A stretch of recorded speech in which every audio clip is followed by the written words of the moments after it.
بعد ما الجن بنوا الأهرامات اكتشفوا إنهم وقعوا في أكبر فخ في تاريخ الكون. صلي على النبي واشترك في القناة ويلا بينا نبدأ.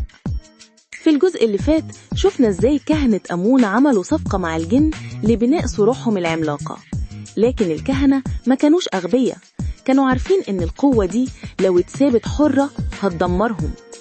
الخطة كانت مرسومة من الأول، والهرم الأكبر ما كانش مجرد مبنى، ده كان أداة سحرية ضخمة. مع وضع آخر حجر في قمة الهرم الذهبي الصغير، الطقس الأخير بدأ. الكهنة نقشوا على الهرم ده طلاسم بلغة غريبة، مش اللغة الهيروغليفية، دي كانت لغة الجن نفسها اللي عرفوها من خلال تعاملهم معاهم. الطلاسم دي كانت بتعمل حاجة واحدة بس، إنها بتسحب طاقة الجن وتحبسها جوه الهرم اتحول لمغناطيس عملاق بيشفط أرواح وقدرات الكيانات اللي بنته.